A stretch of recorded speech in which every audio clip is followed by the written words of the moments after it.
오늘의 말씀은 마태복음 21장 18절로 22절의 말씀으로 함께 묵상합니다. 우리 다같이 한 목소리로 말씀 받겠습니다. 이른 아침에 성으로 돌아오실 때 시장하신지라 길가에서 한 무화과 나무를 보시고 그리로 가사 잎사귀밖에 아무것도 찾지 못하시고 나무에게 이르시되 이제부터 영원토록 내가 열매를 맺지 못하리라 하시니 무화과 나무가 곧 마른지라. 제자들이 보고 이상히 여겨 이르되 무화과 나무가 어찌하여 곧 말랐나이까? 예수께서 대답하여 이르시되 내가 진실로 너희에게 이르노니 만일 너희가 믿음이 있고 의심하지 아니하면 이 무화과 나무에게 된 이런 일만 할 뿐 아니라 이 산더러 들려 바다에 던지리라 하여도 될 것이요 너희가 기도할 때에 무엇이든지 믿고 구하는 것은 다 받으리라 하시니라. 아멘. 고난주간의 시작과 성찰을 함께 나눕니다. 사랑하는 성도 여러분, 고난주간을 지내면서 주님의 고난과 사랑을 깊이 묵상하게 됩니다.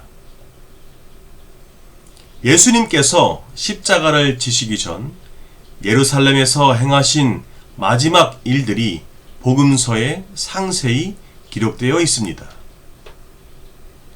그중 무화과 나무를 저주하신 사건은 겉보기에는 다소 낯설고 심지어는 당황스러울 수도 있습니다. 시장하셨던 예수님께서 열매가 없는 무화과 나무를 보시고 저주하시니 곧 마른 나무가 되어 버립니다. 이 짧은 장면 속에 담긴 영적 메시지는 무엇일까요? 이 본문은 단지 한 그루 나무에 대한 이야기가 아닙니다. 이 말씀은 하나님 앞에서의 신앙의 본질과 실천, 열매 맺는 삶에 대한 강력한 교훈이었습니다.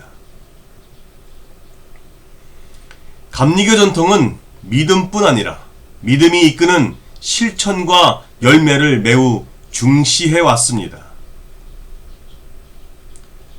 오늘 이 말씀을 통해서 우리의 신앙이 단지 외형과 형식에 그치지 않고 참된 열매를 맺고 있는지 돌아보며 예수님의 십자가 앞에 우리 자신을 세워보고자 합니다.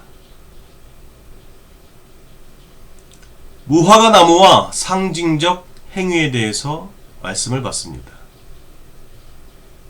본문은 예수님께서 예루살렘에 입성하신 다음 날 아침에 일어난 사건입니다. 예수님께서 시장하셔서 무화과 나무를 찾으셨지만 잎사귀만 무성하고 열매는 없었습니다.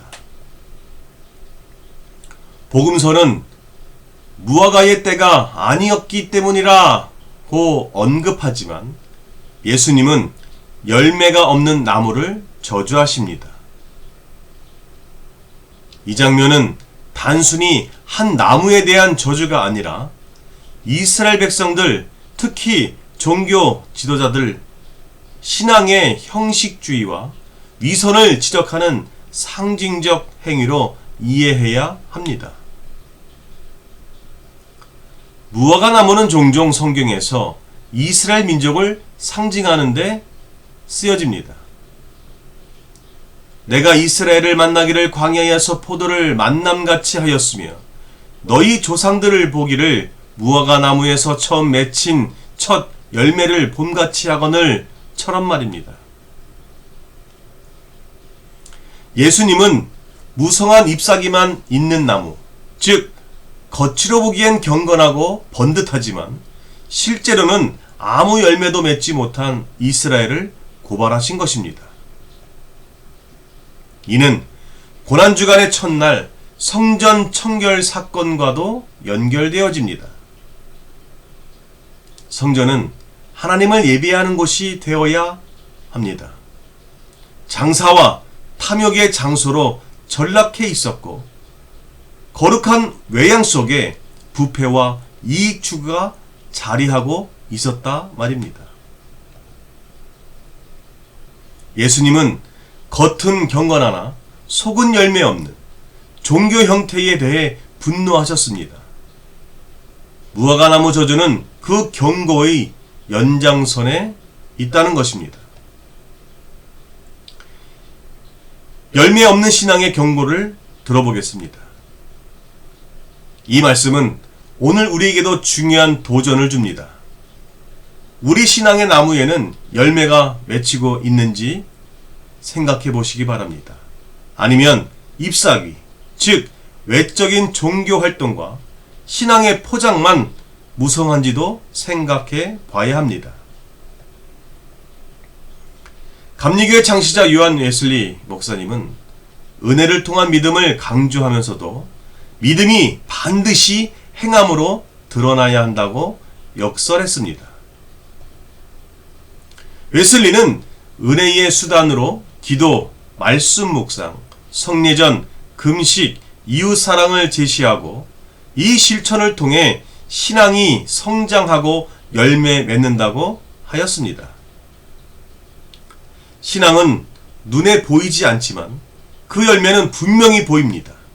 사랑, 희락, 화평, 오래 참음, 자비, 양선, 충성, 온유, 절제는 성령의 열매로 하나님과의 바른 관계 안에서 자연스럽게 드러나는 삶의 모습입니다. 반대로 열매 없는 신앙은 죽은 신앙이며 생명이 없다는 것입니다. 예수님은 말씀하십니다. 좋은 나무마다 아름다운 열매를 맺고 못된 나무는 나쁜 열매를 맺나니 라고 말씀하십니다. 우리의 신앙은 어떤 열매를 맺고 있습니까? 믿음에서 행함으로의 말씀을 좀 받아봅니다. 예수님의 십자가는 단순히 죄사함의 사건이 아니라 우리에게 새로운 삶을 살아가도록 부르시는 하나님의 은혜입니다. 이 은혜에 응답하는 길은 믿음과 함께 열매 맺는 삶을 사는 것입니다. 본문 마지막에서 예수님은 제자들에게 믿음의 능력을 말씀하십니다. 너희가 믿고 의심하지 아니하면 이 산더러 들리어 바다에 던지오라 하여도 될 것이요 라고 말씀하셨습니다. 이 믿음은 단순한 긍정적 사고방식이 아니라 하나님의 뜻을 이루고자 결단하는 실천적 믿음을 보여주신 것입니다. 우리는 고난주간을 맞아 예수님의 십자가 앞에서 우리의 삶의 열매를 돌아봐야 할 것입니다. 기도의 열매, 말씀의 열매, 사랑의 열매, 섬김의 열매가 내 삶에서 맺히고 있는지 말입니다. 가정과 교회와 세상 속에서 내가 진정 예수님의 제자임을 나타내는 열매가 있는가 말입니다. 지금은 열매 맺을 때입니다. 사랑하는 성도 여러분, 무화과 나무는 결국 말라버렸습니다. 생명이 없는 종교, 열매 없는 신앙은 결국 심판받고 맙니다. 그러나 주님은 우리에게 지금도 열매 맺는 삶으로 초대하고 계십니다. 예수님의 고난은 우리를 살리는 생명의 씨앗입니다.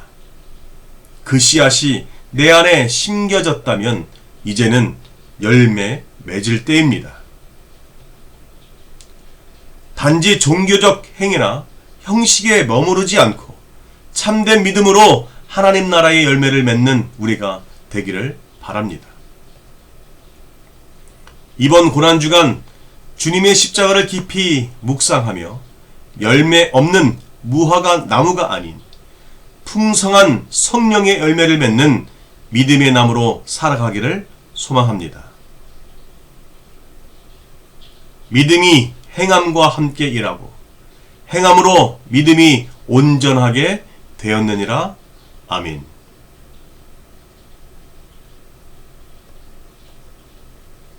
기도하겠습니다.